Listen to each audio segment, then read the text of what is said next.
Sir ने उन्हें बोला कि ठीक है, मैं सब कुछ क्लियर कर दूँगी, पर उसके लिए मुझे एक फ़ेवर चाहिए। फ़ेवर का मतलब समझ नहीं पाई सर मैं, आप क्या कहना चाहते हैं? फिर सर ने बोला था कि आप छोटे बच्चे तो नहीं हो, जो आपको फ़ेवर का मतलब पता नहीं होगा। आपको क्लियरली फिर वर्ड में कैसे समझाऊँ मैं? सर मतलब समीर रंजन साहू की बात कर रही हैं, जो उसके हेड ऑफ डिपार्टमेंट थे, असिस्टेंट प्रोफेसर थे। प्रिंसिपल वो सामने नहीं ला रहा था। फिर उनको बुला के ऑफ़िस में ये बोला गया कि सारा रिपोर्ट आपके खिलाफ है, आप ही कल्प्रिट है, तो आपके खिलाफ एक्शन लिया जाएगा। कि आईसीसी ने बायस्ड रिपोर्ट बनाई है, ऐसी रिपोर्ट बनाई है जो मतलब पूरी तरह से समीर रंजन साहू के साथ खड़ी होती है। तो उनसे ये भी सवाल किया गया कि हम क्या इससे समझे कि आप तो बेस्ट एक्ट्रेस के अवार्ड लिए हो, तो आप नाटक कर रहे हो हमारे सामने। एक लड़की शिकायत दर्ज कराने पहुंचती है प्रिंसिपल के पास। वो कहती है कि असिस्टेंट प्रोफेसर साहब उसके साथ गलत व्यवहार कर रहे हैं। वो कहती है उसका सेक्सुअल हरासमेंट किया जा रहा है। वो कहती है मेंटल हरासमेंट किया जा रहा है। और वो लड़की एबीवीपी यानी अखिल भारतीय विद्यार्थी परिषद की एक सदस्य भी थी। और उन तमाम चीज़ों के बीच कई जो कड़ियां हैं वो जुड़ती जा रही हैं। हमारे कुछ सवाल हैं और सवाल लेकर हम पहुंचे हैं उनकी वो जो मृतका है उनकी साथियों के पास, उनकी सहेलियों के पास। आपका नाम? प्रियसा महापात्र है, हम्म, हम अभी ओडिशा के स्टेट एग्जीक्यूटिव मेंबर हैं जी। एबीवीपी का। आपका नाम? ज्योतिरेखा भैया, अभी अभी के बालेश्वर डिस्ट्रिक्ट कोऑर्डिनेटर है और उड़ीसा प्रांत के खेलो भारत कोऑर्डिनेटर हूँ। अच्छा, आप लोग वो जो पीड़िता है उसे कैसे जानती थी? यही संगठन के जरिए जानते थे, 2 साल हो गए, लगभग 1.5-2 साल संगठन के जरिए ही जान पहचान है उससे। और ये जो घटना हुई उसके बारे में आप लोगों को कब पता चला?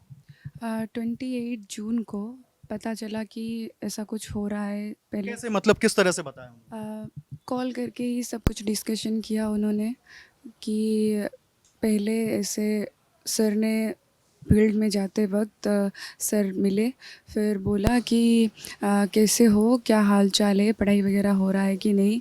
फिर उसने बोला कि सर सब कुछ सही है, बट मैं जब ओडिया मीडियम हूँ तो इंग्लिश थोड़ा समझने में मुझे प्रॉब्लम हो रही है।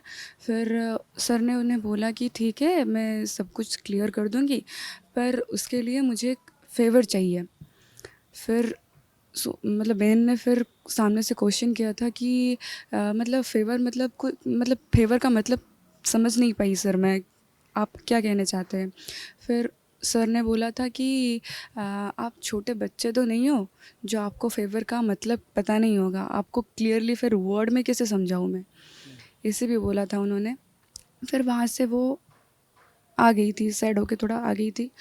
फिर वो मास्टर ट्रेनर भी थी। किस चीज़ की आर्ट्स की मास्टर ट्रेनर थी।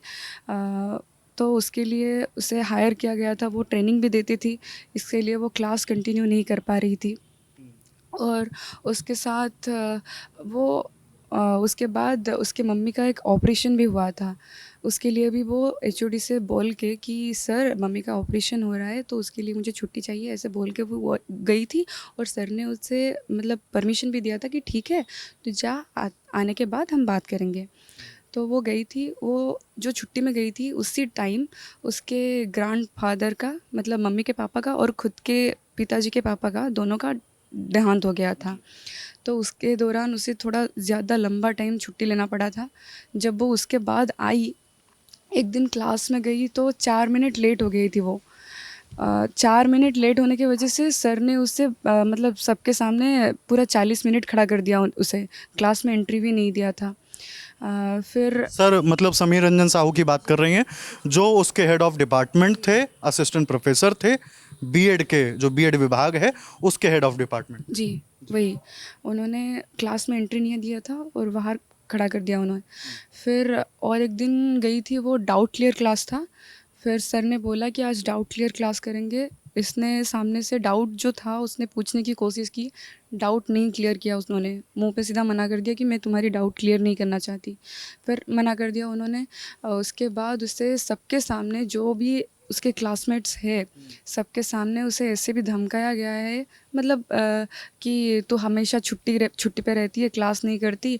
और उसे धमकाया भी गया है कि मतलब तुझे फेल कर दूंगी, ऐसे भी उसे धमकाया गया है।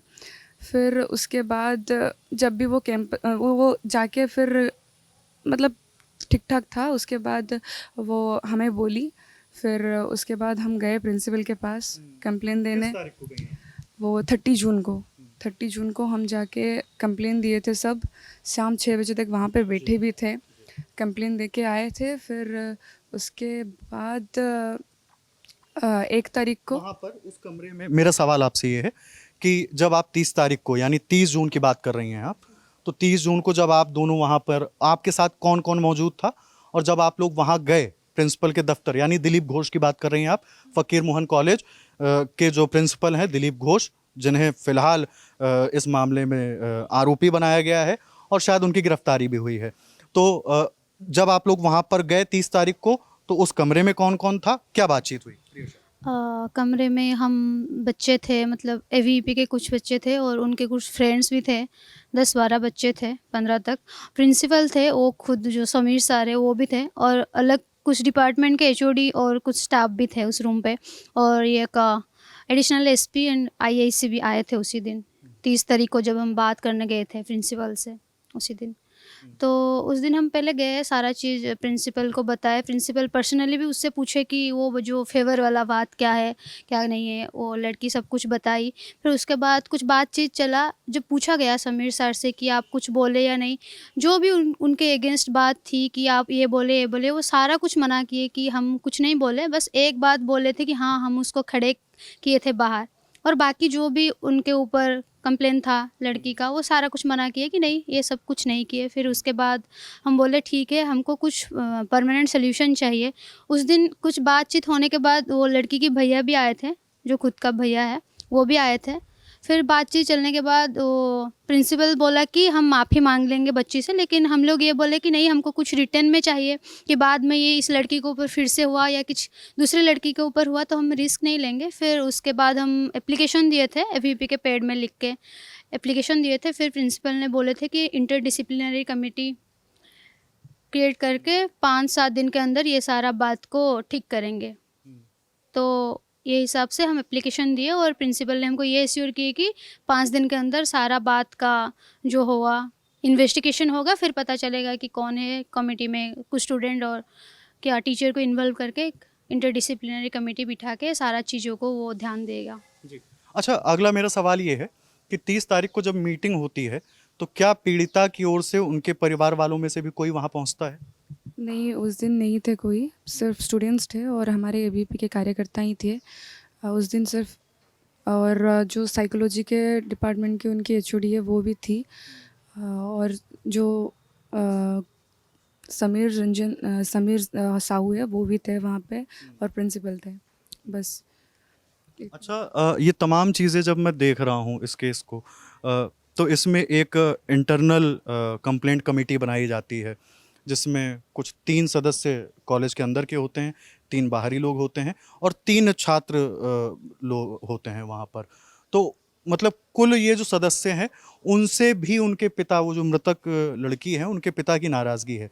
उनका कहना है कि आईसीसी ने बायस्ड रिपोर्ट बनाई है, ऐसी रिपोर्ट बनाई है जो मतलब पूरी तरह से समीर रंजन साहू के साथ खड़ी होती है।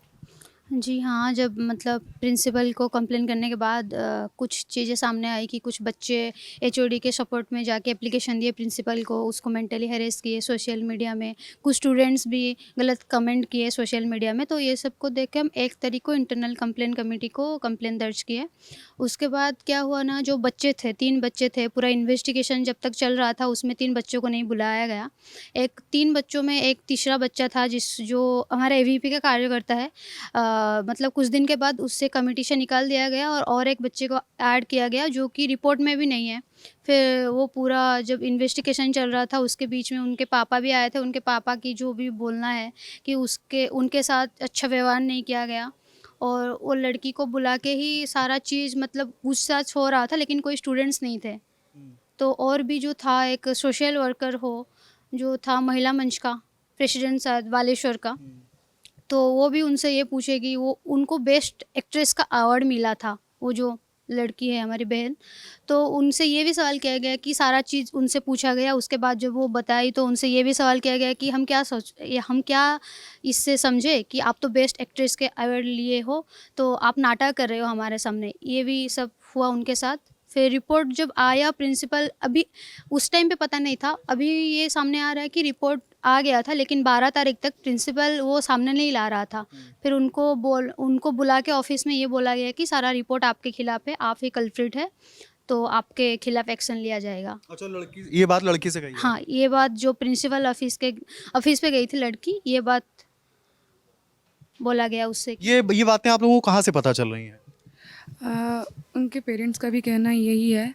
और उससे पहले जो 11 तारीख को वो गई थी प्रिंसिपल के चैम्बर में, तो उन्हें प्रिंसिपल ने ऐसे बोला था कि अभी हम जो भी डॉक्यूमेंट्स हैं हम अभी ओपन नहीं करेंगे, हम 7-8 दिन के बाद ओपन करेंगे।